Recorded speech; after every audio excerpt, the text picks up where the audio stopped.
about I give, and I guess maybe Mark or if someone wants to let me know what are you guys most interested in right now? Are you interested in what's going on at the federal level, state level, or kind of equally?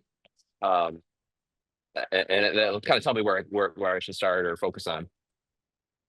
So I'm going to say start with state level, but those of you on the Yeah. call, if you have other interests, just put it in the chat and I can just jump in and update Mike. But if you start state level, we can see if there's federal stuff people are more interested in. And we Okay. have till about 1:15, so about another Yeah. 25 minutes or so, just so you know.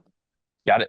Well, I will say that there's probably more stuff to cover at the federal level at this point, given I would say all of the uncertainty and certainly all of the chaos with what is going on, especially with the executive orders, with the executive order and the kind of the goal to close the Department of U.S. Department of Education, the DEI certification requirements that kind of caused a fire drill last Thursday. I can get into a bunch of that, and actually, I'll be able to. I do have some slides pulled up on my phone that I can share a little bit for about the federal level, and some of that stuff bleeds into the state level actually, but and mostly because through the state budget process, right? Okay, Um, that will be good because I've got yeah. people saying federal in the chat as well. Head Start Okay. is also listed. So Okay. Well, I will because I don't have unfortunately I wasn't able to grab them on my computer from my phone. So I don't have any slides for the state piece, but I do for the federal piece. I was able to have those. But honestly, on the state side of things, I'm not sure when the group's last update was, but there there's a lot going on, but there's also not a lot going on. I think from a policy perspective, I think you saw the House Republicans put out a quote education plan. Yeah, that was probably the introduction and passage in the House of about 20, I think probably 25 to 40 bills. Everything ranging, from curriculum changes to school safety to graduation requirements as well. Um, I will say that even some of the House Republican members have admitted that these are really just pent up kind of policy desires that members of the House have had over the past 2 years of being in the minority, and they know that they're not going to these bills aren't going to see their way through in the Senate. The Senate's just not going to be interested in taking those up. And I'll share a little bit about in a minute here about what I think about kind of concerns about what we're hearing both at the federal level and the state level about kind of these attacks on education. Some of my thoughts on that. Um, that the House has passed those bills; those are now over in the Senate. Senator Polhanke, who's chair of the Education Committee in the Senate, has indicated that she's at this point she's not interested in taking up any of these bills. I think the only real bills that I think could see action on is some of these school safety bills. The school safety bills, honestly, I think from our perspective, there's a couple that might be okay. There was a couple that might be okay with some changes. But the question that I've had for superintendents and ISD superintendents has been, do you feel like you need additional state policy in order to keep kids safe? And the answer is always no, right? It's resources. But again, there's politics behind that, and I think that could be I think that's probably the only bills that you might see be taken up by Senate Education Committee. Um, on the policy side, where I do think that we're going to see some movement here pretty soon. I know there's a committee hearing at 1:30 in the Senate, and I think the House one is tomorrow. But you heard in the governor's state address that she's interested in limiting the use of cell phones by students in schools. That's kind of a national uh, interest lately. It seems like every state is trying to do that now. So it's kind of one of those messaging things. In all honesty, I think most of our schools have some sort of either formal or informal policy on cell phone use in schools. So right now there's two bills, one in the House, which is House Bill 4141, and one in the Senate, which is Senate Bill 234.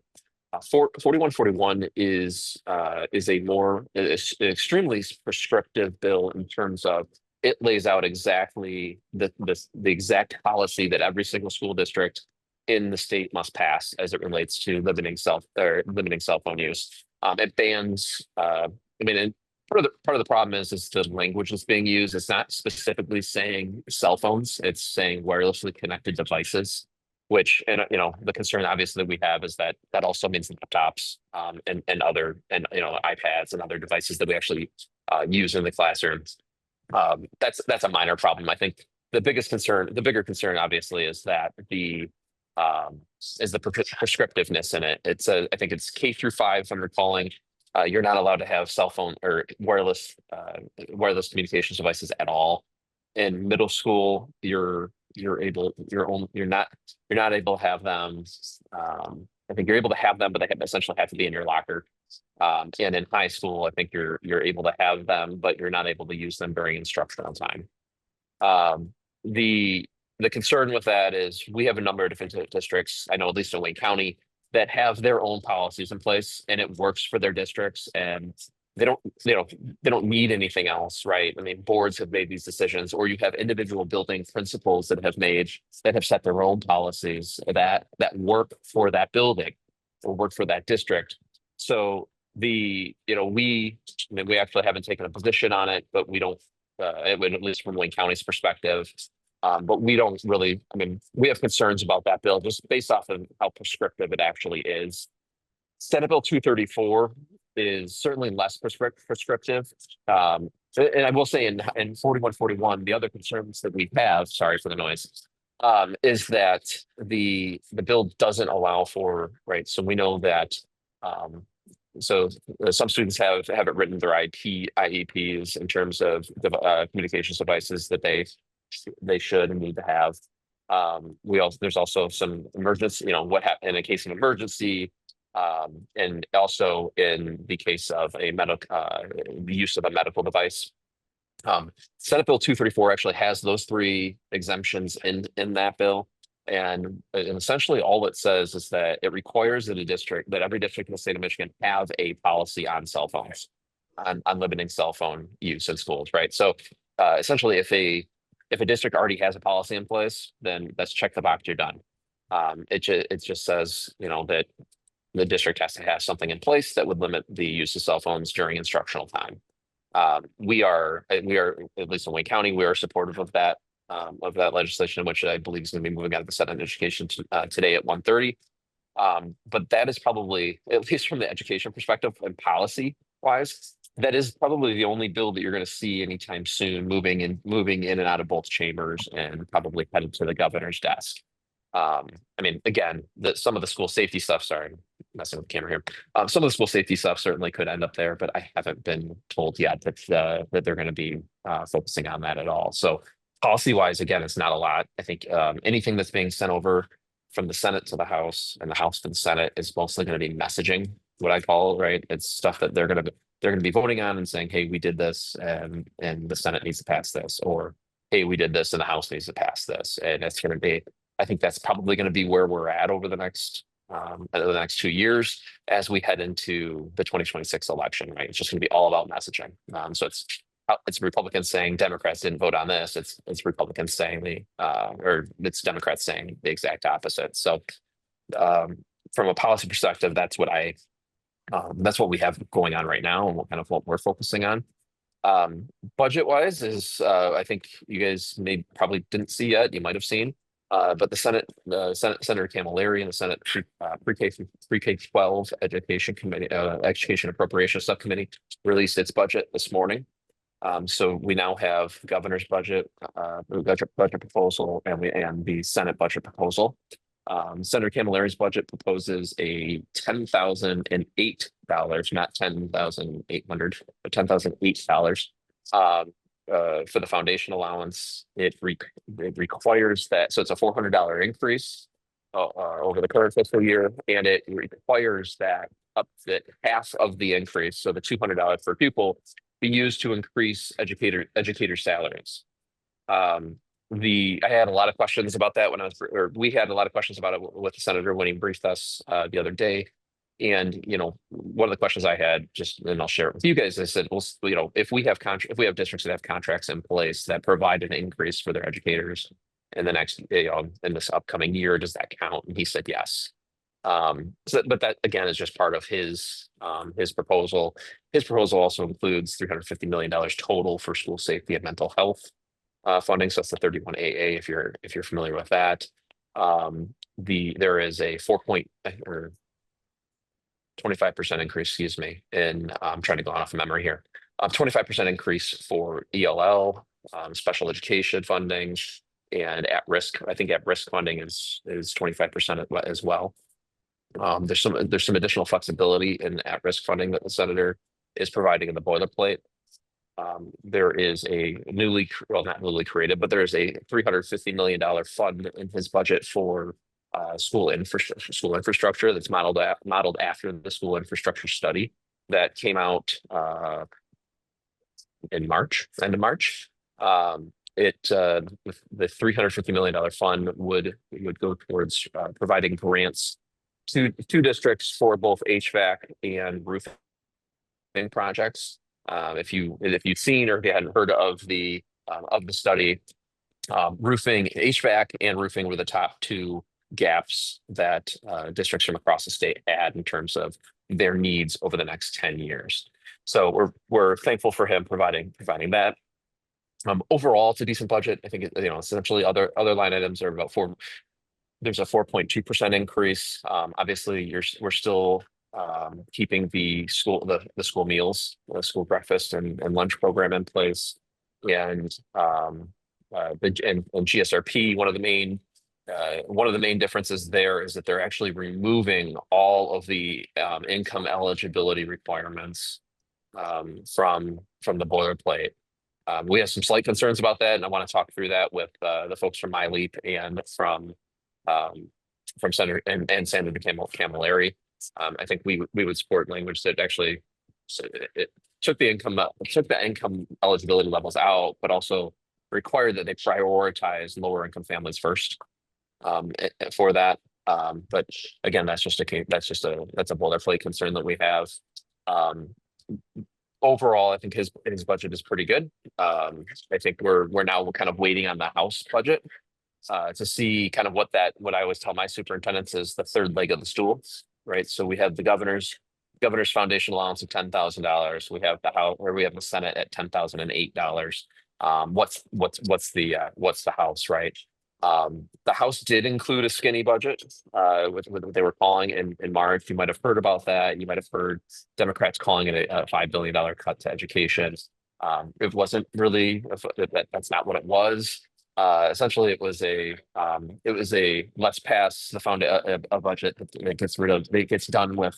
gets done the foundation allowance, special education funding, and a few the school safety, and I think there was some IPSR stuff in there as well.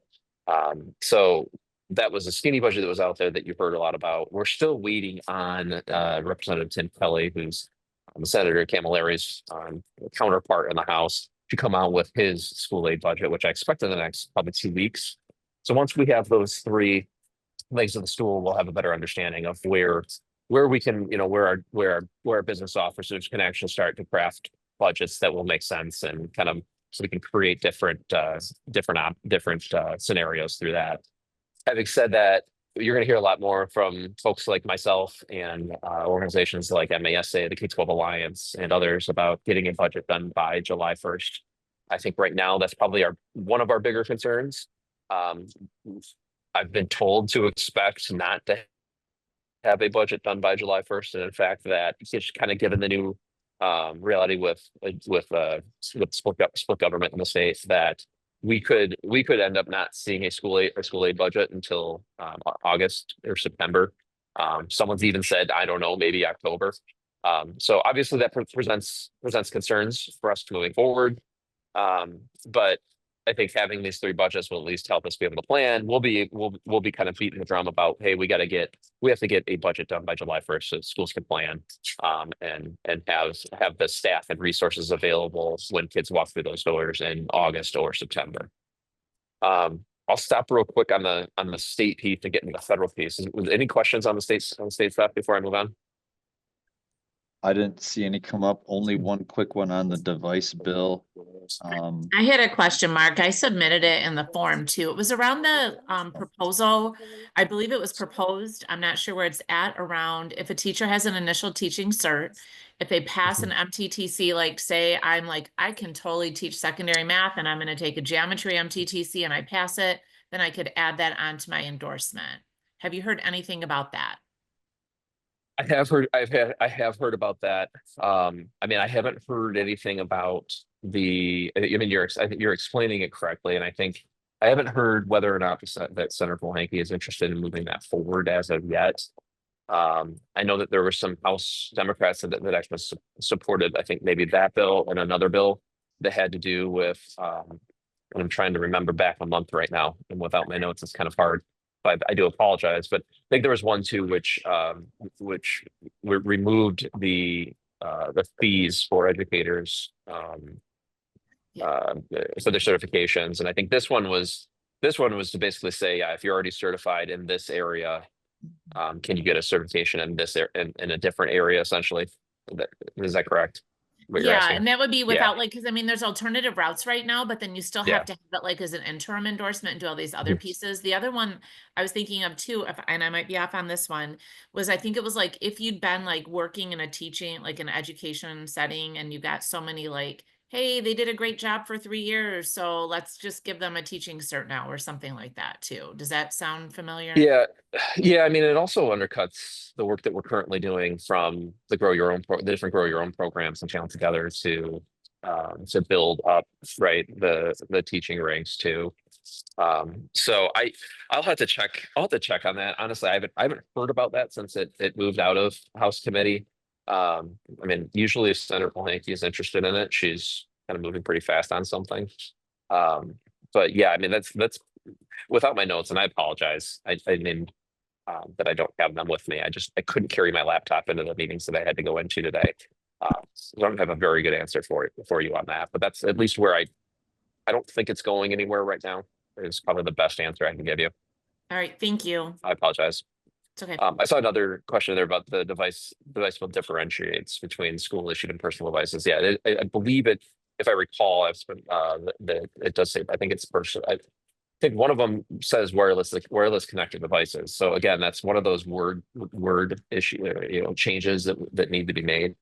But it is a concern that we continue to have, and I mean, these are whether or not when these bills move, there will be changes, there will be amendments to them. Yeah, and again, that's why we're kind of hoping. I mean, they do seem hell bent on passing one of these. And that's why I do think that everyone's kind of coming around the Senate Bill 234, which lays everything out for you, but also says districts could do as they kind of, if they have a policy, as they see fit. So that'll be an important distinction that we'll need to make sure that it does that. Yes, district provided or school provided devices don't count, and I think that's the intention. But we just always have to make sure that whether the intention is there, that the wording is correct, right? Any other questions? Okay. Let me see if I can share. Sorry, I'm just trying. I haven't done this on my phone, so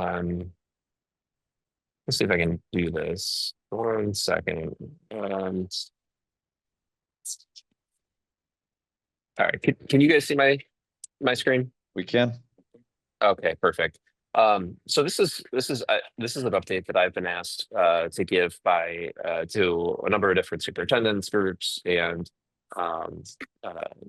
different groups like HR groups and curriculum folks. So I'm not going to run through all of these slides, but I will kind of go through a little bit of kind of what's going on at the federal level and how it ties into the state level.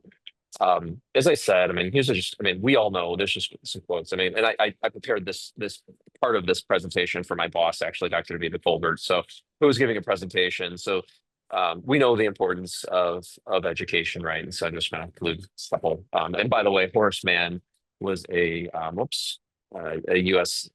senator who actually created, essentially his work kind of created the first U.S. Department of Education. So I thought it was important to put in a quote from him on the importance of education. I'll get to that in a little bit. As I mentioned, I think, we all know that public education is under attack both at the federal and state level. Unfortunately, these two quotes here that you'll see speak to the additional the funding increases that we've received over the last number of years and the lack of student success, both from the federal level and the state level.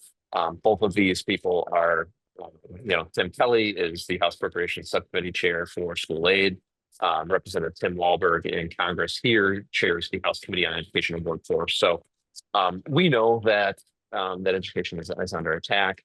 And honestly, I don't have the slides in here, but I've been saying that it's not completely unwarranted, unfortunately. We know that our student success, our student scores aren't where they need to be. They are improving in a number of different areas, but we're still working towards where we need to be. We acknowledge that. I think, obviously we went through a once in a century pandemic and have been trying to recover off of that. And I think it's not realistic for some of these members of Congress or state legislators to basically think within a couple of years everyone's going to be back to where they are. But I want to acknowledge it that I don't think that we are totally in the clear here when we talk about when we're trying to that we should be defending some of these attacks. Really, I want to get into some of the chaos and uncertainty at the federal level. This slide, and I always say when I talk that everything that I'm saying is as of today, which I think is April 29th, at 1:10 p.m. It could change at 1:15 p.m. But you see there's 109 executive orders as of April 3rd. I think that there were, last I looked, I think we were well over 130 now. Those are going to continue to climb. Not necessarily something that we should be surprised of, especially in with the change in the administration at the federal level. We do see this all the time, right? So you're getting rid of certain things that the previous administration did and trying to put in new things for you. Obviously, I always say this, executive orders have the force of law and can direct agency action, but they can't themselves expand legal requirements or prohibitions beyond existing statutes or regulations, nor conflict with those existing laws, right? So essentially, you can't override existing statute or the U.S. Constitution, right? Unfortunately, what I believe these executive orders that have been out there are really to create chaos and uncertainty, right? And I'll get into a couple of them. I'm not going to run through all of them. I think I'll probably touch on the ones that you guys are probably the most concerned about or at the top of your minds. But really what they're meant to do is create this chaos and uncertainty and create and cause people to come into, and I got 4 minutes, don't I, Mark? I just noticed that's all right. Well, yeah, but I mean, how would 10? Okay. Yeah, I can go fast. Okay. I'll go fast. So I'm going to kind of go through these. I mean, I think you guys all know the list of executive orders that we have had, right? So the most important one that I think one of the ones that everyone's worried about, the eliminating the Department of Education. What we know, there's a lot of things we don't know. Obviously, the large majority of funding and curriculum decisions are determined by the state legislature, not the federal government, right? We know that any actual elimination of the department is unlikely. That needs a vote from Congress. There are not 60 votes in the Senate to do that. Unfortunately, we've seen the department staff being cut by nearly half. 1,900 people left, 2,200 remain. Obviously, that's a problem when it comes to some of the research that has typically been done, or some of the support areas that is typically done by the department in the past. One thing that I always find interesting to point out, around 80% of the work done by the department is actually focused on higher ed and student loans. So it's not, even if it were to go away, which it is not, that sole focus isn't just on K-12, right? So it's really pointing to that.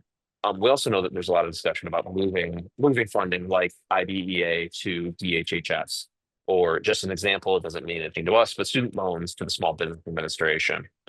What do we think it's going to mean to Michigan is, they've said they wanted to move regulations and enforcement back to the states. So that's where we believe, what we believe is that a lot of this stuff that is currently being done at the federal level will actually move down to the state level. So MDE will become more of the regulatory and oversight piece.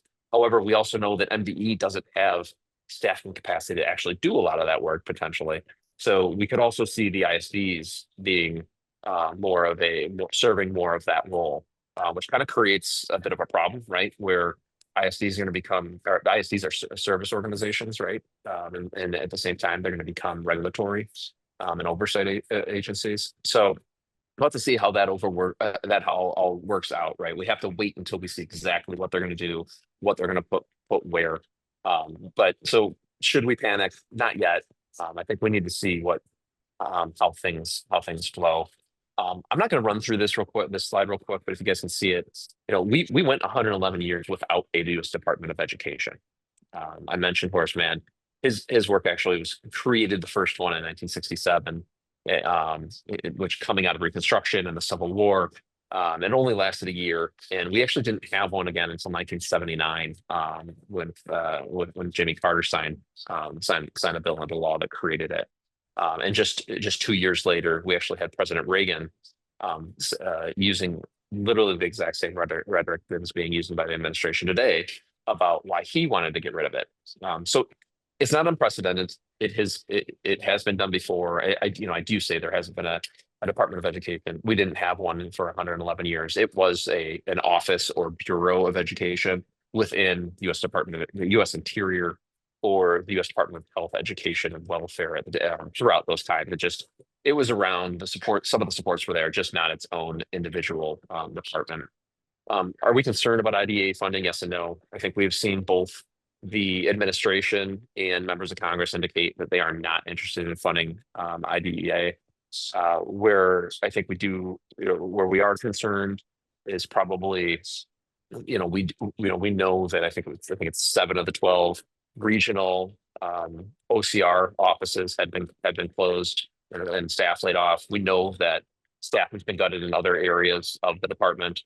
So regardless of moving the funding from one area to another, will there be staff to help provide the typical supports that states are interested in or not interested, that states have been receiving? We just don't know yet. I think from a funding perspective, we're going to be fine. From kind of the oversight, the support perspective, I'm not entirely sure yet. I'm going to skip over this. Just to get to I don't know why. Oh, geez. Sorry, guys. I'm trying to do this. Don't know where there we go. Promoting the diversity, equity, and inclusion programs. I know you guys probably saw last week that there was a bit of a firestorm or a fire drill around whether or not districts were going to be required to sign a certification, essentially a letter certifying that they're compliant with Title VI and other federal laws. Obviously we went through a number. I think there were at least 4 or 5 different federal court decisions that came out indicating that the federal government didn't have the ability to do that. The U.S. Department of Education didn't have the ability to enforce their dear colleague letter, as well as made which as well made the certification letters invalid. So what I will say, and I mentioned this, this was all meant to provide chaos and uncertainty, right? All that we know right now are kind of these 3 definitions that were in the initial executive order on what they believe DEI is. What I believe is that they actually don't have the votes in Congress to actually put this into an actual budget bill, which would require us to do anything. And so they're trying scare tactic is probably the best word I could give you to use. But essentially what they're trying to do is scare districts into signing some of these letters. They're also trying to get parents and to come in, parents and members of the community to come into board meetings to say, hey, the president says this is illegal. Why are you doing X, Y, and Z? Right. So it's kind of creating that uncertainty and that chaos.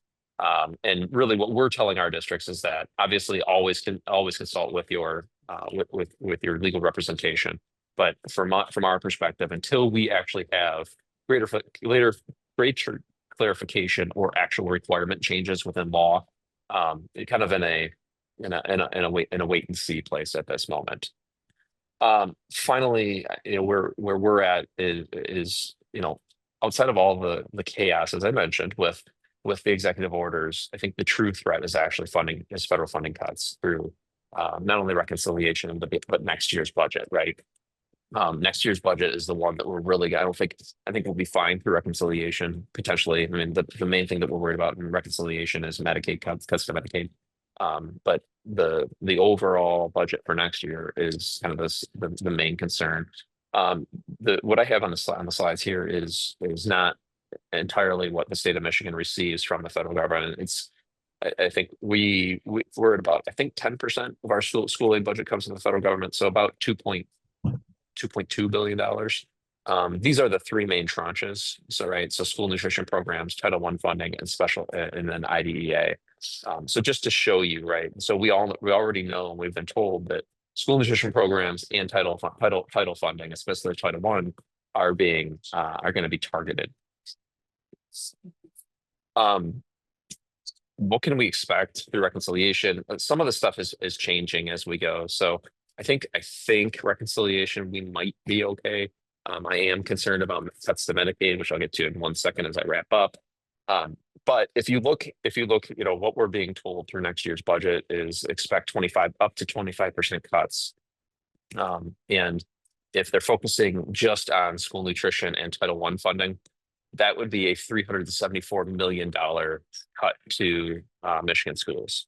And that would be devastating. That would end our free school meals program, and obviously impact all of our districts negatively. Certainly ones that rely and receive a lot of title funding. I mentioned Medicaid in schools. That's actually part of what I'm out here doing today, is just kind of reminding people that of what part of that of Medicaid is in schools, what kind of services we provide, and the importance of those services. I have in here in Wayne County, we average about $20 million a year in Medicaid reimbursements. A lot of people don't know that schools are the second largest provider of children's Medicaid services. When we talk to them, so we're kind of raising the alarm bell of that. Over that, I think we've heard from different areas. Oh, don't worry about it. It's not going to be. The votes aren't there. But to be honest with you, in the reconciliation process, they're being told in Commerce and Energy Committee that they need to find $880 billion in cuts, and the Congressional Budget Office has already indicated that if you don't take the cuts from there, you're not going to find that. You're not going to get to that number. So we're raising alarm bells. We're hoping other people do as well. Let's just talk about the importance of it. And then, to be honest with you, all of this we had a messed up share. So everything that I've been talking about as it relates to the state budget really depends on the federal budget coming through with probably limited to no cuts, right? So everything that I mentioned was in Senator Camilleri's budget. His budget is completely different if we experience these cuts, these 25% cuts that I'm mentioning, right? So we're paying extra attention out here in Washington, D.C. I think I've shared with people that my job is pretty much 80-20 state. 80% of my time is focused on the state. Now it's about 50-50. And maybe even more federal at this point, given what's going on. So with that, I know I kind of ran through everything really quick, and I'm sorry for going over, but I'm happy to answer any questions. I have one which you probably can't answer, but I'm just going to ask it anyways. Thank you, first of all, for being here. If some or all of those let's just say 25% goes through, worst case scenario for federal. Yeah. Has the state talked at all about what they would prioritize as far as adjusting funding and budget line items in the state? I appreciate the question. I'll tell you what I have been asking for over the last 2 months is that the state actually set aside $500 million in a reserve fund to backfill any potential cuts made at the federal level. I'll be completely honest with you, and no one has said this to me directly, but they're telling me without telling me. I will say that I think Democrats they don't want the cuts to come, but if the cuts come, they want voters to feel them. And so they have continued to tell me that the governor's team in the state budget office has said that we don't budget off of hypotheticals, which I'm like, well, they're telling you what they're going to do. Maybe we should plan. I mean, it's not just that, but it's other conversations I'm having where, there's an election, there's a statewide election in 2026. They could win the US Senate, the US House in 2026. And so unfortunately, it's going to be politics on that one. But I have been pushing for that reserve fund, and I will continue. I know some of my other colleagues have as well, but unfortunately, I think that's probably where things are going to land.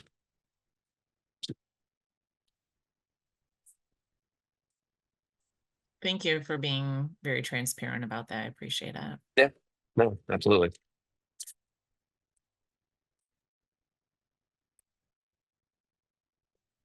All right, Mike, thank you. And if that PowerPoint is easily available not in the immediate future, but when you get around to it, if you want to forward it my way, we've interacted, I can put it in a Google place and link it to our people to get to it to see it a little more. Because we could see it, but it was small, and I'm not knocking you for that. Okay. I'm just saying. Sorry. You're doing what you can do based on where you're at. We appreciate it 100%. But yeah, I'm happy to do that, and I greatly appreciate it. Appreciate you guys. I am sorry for for sitting out in the hallway here with noise and everything. It's just one of those things where schedules change quickly. And I had to be out here, so I appreciate it. I will, Mark, you have my contact information too, so you can feel free to share that. And if anybody has any questions or wants some clarity, I'm happy. Just shoot me an email, give me a call. I'm happy to do that. But I will send over the deck that I ran through. Cool, perfect. Yes, and you're getting a lot of thank yous in the chat, and I do have your contact email is in our agenda as well, right? Awesome. So they can reach out to you and the others that have supported you. But thanks again, and Awesome. obviously we'll be in touch for next year. But I hope DC goes well. It's a mixed bag so far, but we'll see. Okay. I appreciate you guys all. Thank you so much. I'd like to invite you to, if you have additional questions, remember that legislative questions form is there. Mark can always follow up with our legislative representative to share some of those questions or wonderings that you might have. So